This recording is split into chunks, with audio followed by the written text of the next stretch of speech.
Goeiemôre, dit is Vrydag, die 21ste Augustus. Vanoggend, Romeine 13 vers 6 tot 8. Ons het gawes wat vir mekaar verskil, volgens die genade wat ons gegee is.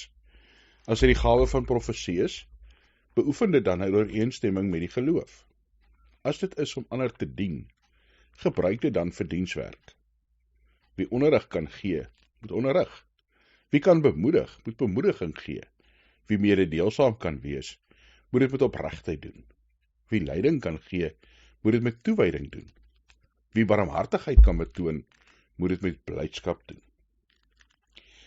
Ons het gister gehoor dat ons deel is van dieselfde liggaam, maar verskillende ledemate. Dat elke ledemaat sy eie funksie het. En hier gaan Paulus nou verder in die geloofsgemeenskap en wys dat ons verskillende gawes het, maar dat ons elkeen ons gawe moet uitleef. Dat ons dit nie moet wegsteek nie, dat ek nie jaloers moet wees op iemand anders gawe nie, dat ek my gawe moet gebruik uiteindelik om die gemeenskap waarin ek is op te bou. As dit van profesie is, om dit te doen met geloof, as dit is om ander te dien, om dienswerk te doen, ja, bloot om ander mense te help, en 'n gawe te hê, 'n oog te hê vir ander se nood, en dan werklik iets te kan doen daaraan, dis 'n gawe van God. Wie kan onderrig gee wat ander kan leer, doen dit, moenie dit wegsteek nie. As jy ander kan bemoedig, as jy ander mense kan troos, kan aanmoedig, Paulus sê, doen dit. As jy iemand is wat in die posisie is om te kan deel met opregtheid, nie om iets terug te verwag nie, nie om vir jou 'n beter plek in die koninkryk te kry nie, maar gee omdat God vir jou gegee het.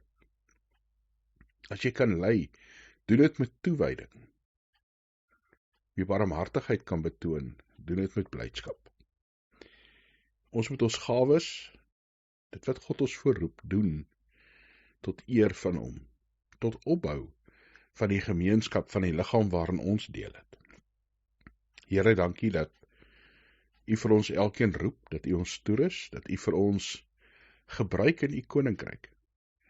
Here, maak ons ywerig, maak ons getrou, dat ons vir U sal leef, en nie vir onsself nie, maar dat ons die gawes wat U vir ons gee, nie sal wegsteek nie, en dit sal gebruik in U koninkryk. Here, mag ons dit ook nie doen met lang gesigte nie, maar mag ons dit doen met vreugde en met opgewondenheid, dat U die eer ontvang, dat U daardeur verheerlik word. Here, bewaar ons daarvan dat ons lui raak. As ons moeg word, vul ons met nuwe energie. Dankie dat ons op U kan fokus en kan weet, U is ons God. Dat ons by U kan kom en by U kan sit. Ja, Here, ons harte voor U kan uitstort en opnuut vervul word met U Heilige Gees. Vul ons, stuur ons, gebruik ons, Here, in Jesus Christus se naam. Amen.